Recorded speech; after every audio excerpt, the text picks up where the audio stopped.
Hari Om. Welcome back to the Shaividhi channel. We are continuing with the Bhagavad Gita series of videos. And first of all, I would like to thank you, all the viewers who have already subscribed to our channel and provided your valuable comments and feedback. I really appreciate it, and I'm so encouraged by your interest. And thank you. Thanks a lot for that. And some of you have requested if I can do a video giving a little bit more information about the verses and the chapters that we are covering in the memorization series, so that you have a better understanding, which is a very valid point. So in this video I am going to cover Arjuna Vishada Yoga, which is the first chapter of Bhagavad Gita. That is the one we have taken up for memorization already. We have covered, I think, up until yesterday, we have covered 6 shlokas from chapter 1. So this particular video is going to be an overview video giving you details of the first chapter. We are doing it. Okay.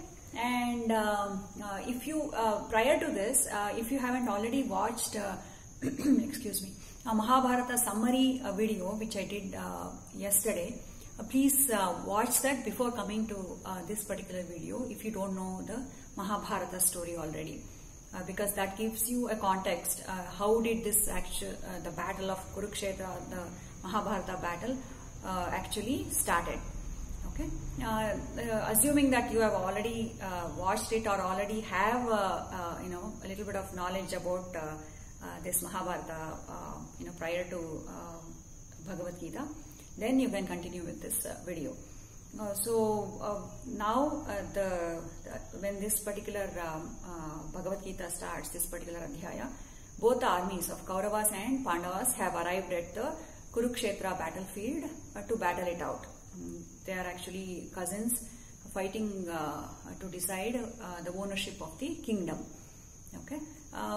So when both the sets have come, actually Mahasage Vyasa, who is the writer of Mahabharata and also the compiler of all the 4 Vedas, our Hindu scriptures. So he comes to the Hastinapur palace and he asks the blind king Dhritarashtra, I can give you a special vision so that you can watch the battle that is happening. But Dhritarashtra doesn't want to see the battle, and he says, why don't you give the special vision to my minister Sanjaya, so that he can narrate what all is happening in the battlefield. So sage Vyasa says yes, and he grants that special vision to Sanjaya, and he goes off. And if we talked about it like a couple of decades back, somebody would have said, oh, this is all imagination, how is it possible? But now in the current time, it is not at all fictional thing, because we happen to see whatever is happening in the other world through media. It's even it could be just a video on WhatsApp and anything, right? It just comes instantaneously. Even before the people who are living in that town may not know, but somebody else outside would have already known about that happening. So it is not a myth, or it's not some fictional thing. It was actually there, and those people knew how to use this energy to view things that was happening. It's all about, like, it could be what all these, like a cell phone and everything, it's all energy, right? We know how to use that energy waves. So that's all to it. So that was just a quick diversion. Coming back to the Arjuna Vishada Yoga story. And so he gets a vision. Now the battle is about to start. So Sanjaya is narrating. And if you remember from the memorization series, the very first shloka is Dhritarashtra Uvacha Dharma Kshetre Kurukshetre Samaveta Yuyutsavaha Mamakav Pandavaschaiva Kimakurvata Sanjaya. So Dhritarashtra is asking Sanjaya, see, my people, Mamaka means my people, and then Pandavas have come there. So what are they doing? So he is eager to know, has the battle started, who is fighting with whom, and things like that. And then Sanjaya says, yes, your son Duryodhana looked at the Pandava army, and then he's approaching Guru Dronacharya. And Duryodhana goes to Guru Dronacharya, and he addresses him. Look at this huge army of Pandavas, which is assembled and which is prepared for the battle so nicely by your Shishya Drishtadyumna. Who is Drishtadyumna? Actually, he is the brother of Draupadi, who is the queen of Pandavas. And why he is speaking on Drishtadyumna is Drishtadyumna's father and Draupadi's father, right? Drupada, King Drupada and Drona go back in their days, like when they were in Gurukul, when they were studying, and when they actually completed their education. And Drupada, actually, he was a king, and he became he was from the Kshatriya dynasty, and so he became a king. And Dronacharya, he was a Brahmin, so he becomes he just continues his hermitage and teaching activities.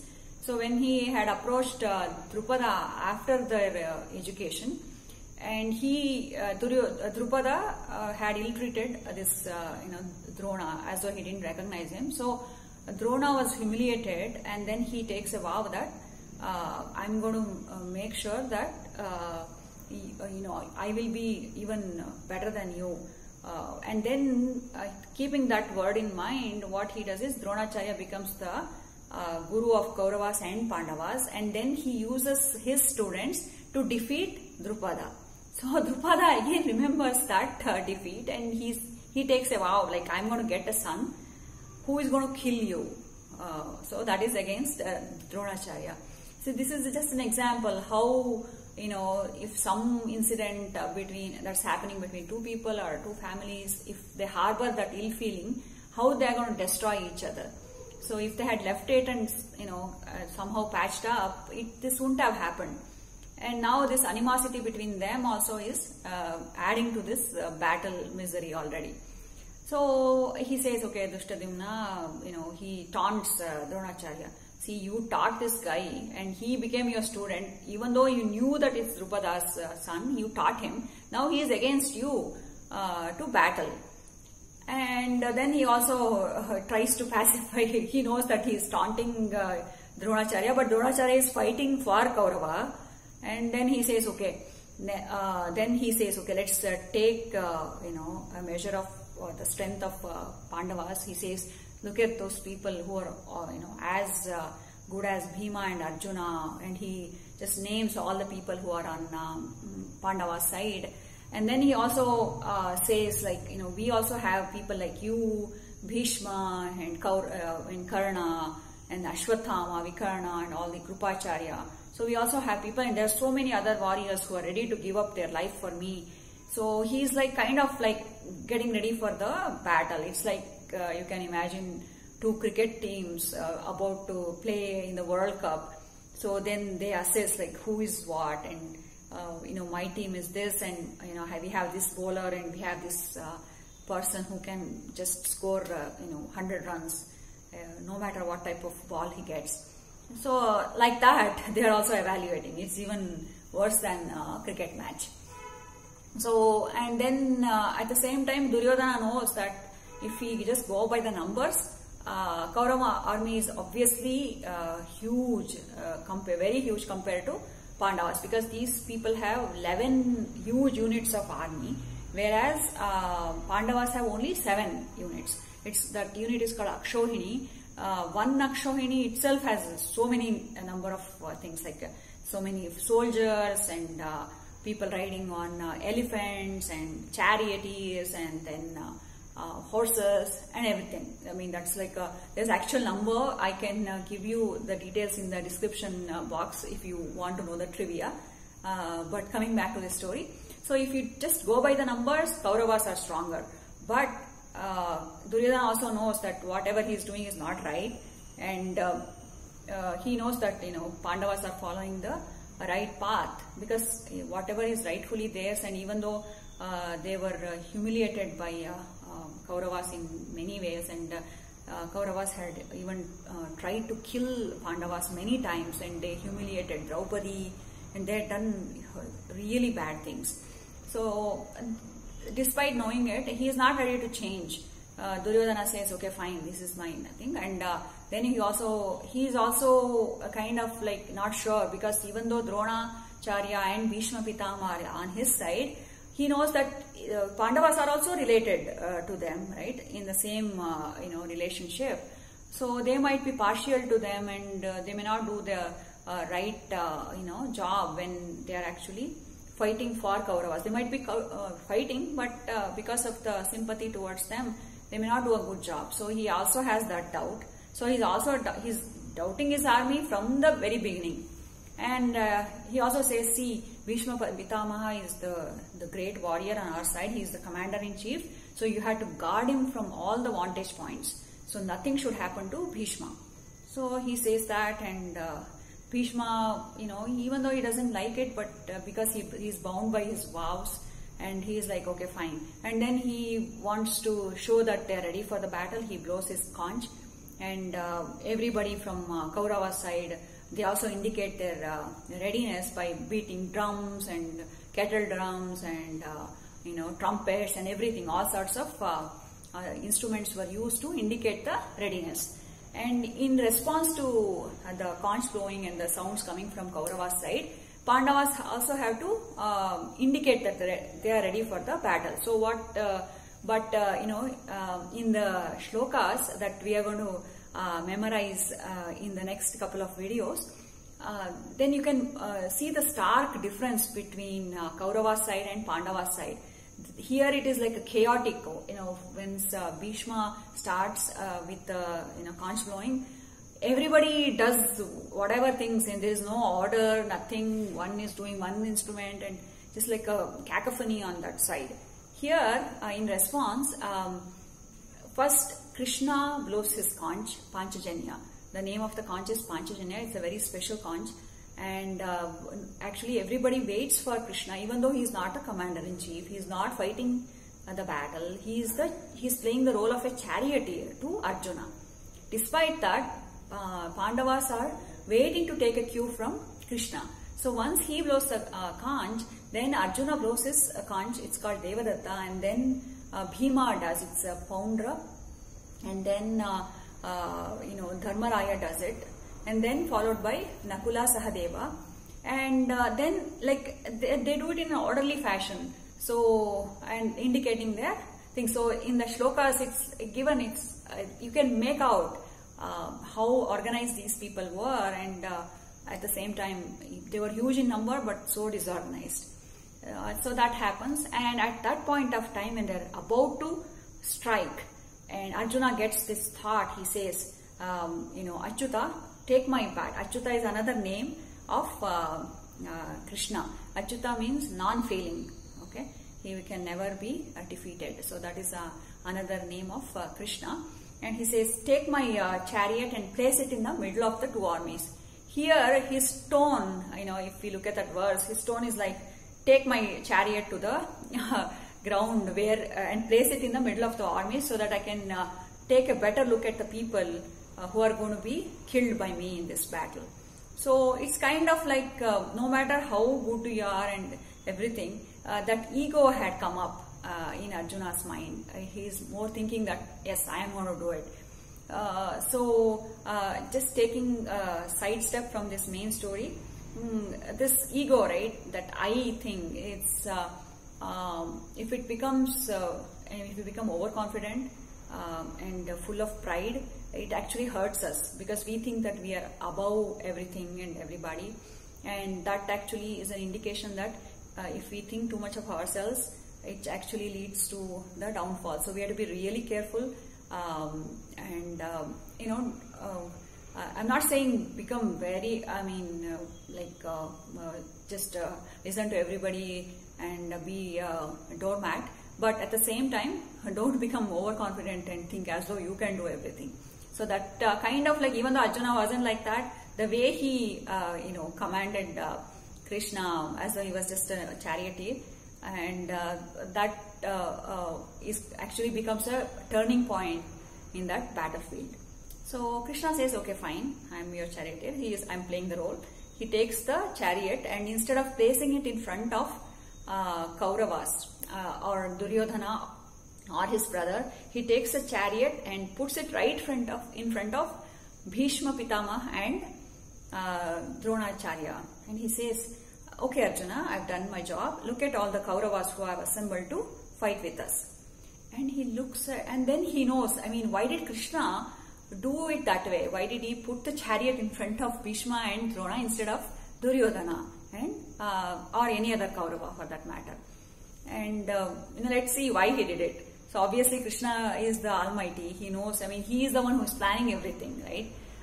He knows the past, future and the present. And he does that. And Arjuna takes a look, and all of a sudden something strikes him.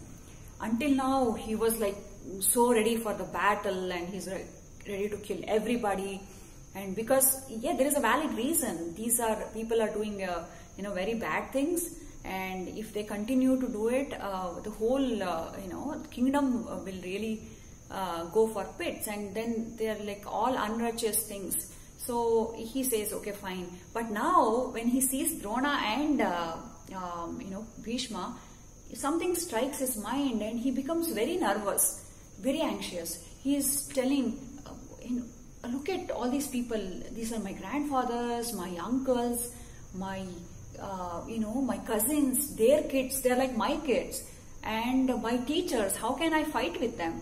And he says, see, I'm losing the grip on my bow, and my heart is beating. And I can actually feel the palpitations, and my mouth is becoming dry. I don't know what's happening. I can't even stand. So these are some of the symptoms of a person becoming very anxious. And he says, no, I cannot fight with any of these people. This is something wrong I'm doing. So he becomes very depressed all of a sudden. That's like within a matter of few minutes, this whole thing changes.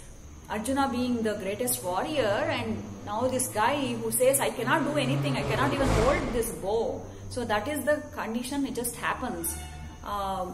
So we say, right, what is this depression and anxiety? We feel if we are not facing any of such emotions, we think it is some imagined things and anything. But these things can happen to anybody. If we the way that we see things and we interpret things, and if our intellect is clouded by all these emotions, these feelings are very normal. Just like we can fall sick by diabetes or some cancer or whatever, just like that even our mind can fall sick because of these things, right? So depression and anxiety is like that also. So the same thing had struck Arjuna. So Arjuna is saying this, and then he goes on to justify his decision to withdraw from the battle, saying, see, these are all my family members. If I fight with them and I kill them, actually I am committing sin. And even if I get the power over the 3 worlds or the entire kingdom, I don't want that power. What am I going to do after killing these people? If I kill these people, then their wives are going to become widows and their kids are going to become orphans. Who is going to be there to guard them? So he says, no, then I am actually putting my own dynasty into ruins, and all the moral values will be diluted, and I don't know what is going to happen to the future generations. I definitely don't want to commit this sin. He says, I don't care. I am going to get rid of my that Kshatriya duties, and then I can take up sannyasa. I don't care even if Kauravas come and kill me when I don't have any arms in my hand. Until then he was saying, until he came to that point, he was saying Duryodhana and all the Kauravas have committed great sins because according to the dharma or the rules, right? Even now it is true. People who actually kill somebody for their personal gain, or who abduct somebody's wife, or usurp somebody's wealth or property, and who tries to burn somebody for personal gains. All these sins are considered to be very, very bad, and those are punishable offenses. And until now he was saying that. Now his mind is completely reversed, and he's saying, no, I will take up sannyasa. I don't want anything. Let them kill me. Even then I'll go to the heaven. So this is like completely changed Arjuna. So right until now he was a very rational thinking Arjuna. Now he is clouded by his emotions. What happens is emotions, obviously he is thinking about his attachment to the family. Attachment is fine, but here the attachment is working against him because he is, forgetting his duties as a Kshatriya.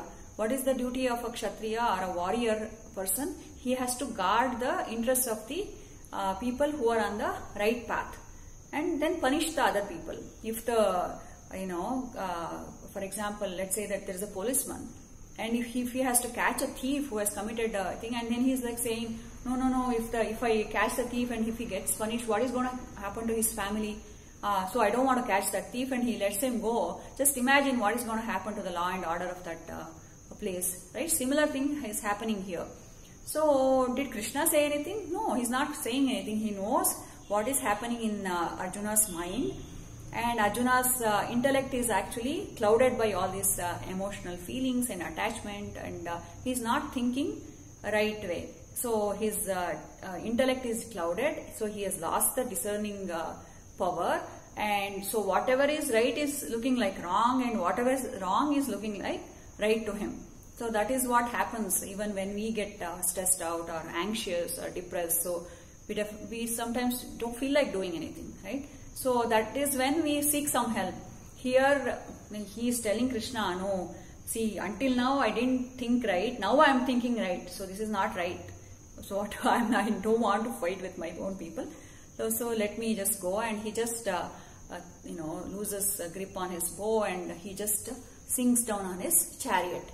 And Krishna doesn't say anything. He just lets Arjuna talk. It's like whatever that's in his mind, in his disturbed mind, it's like garbage, right? Let it get out of his head. So Arjuna is just, Krishna is just playing that role of a counselor. He is just letting Arjuna vent out all his emotions by talking it out.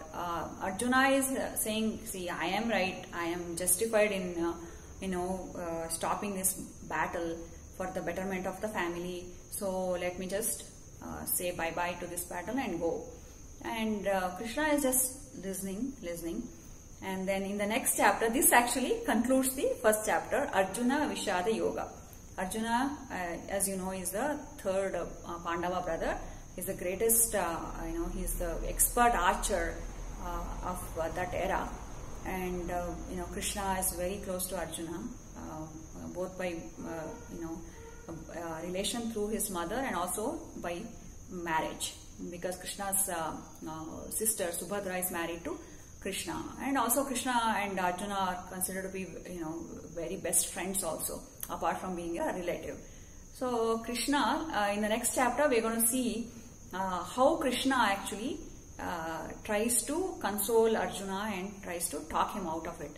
So we can call Krishna the first psychotherapist and counselor in this world, because let's see what role he plays.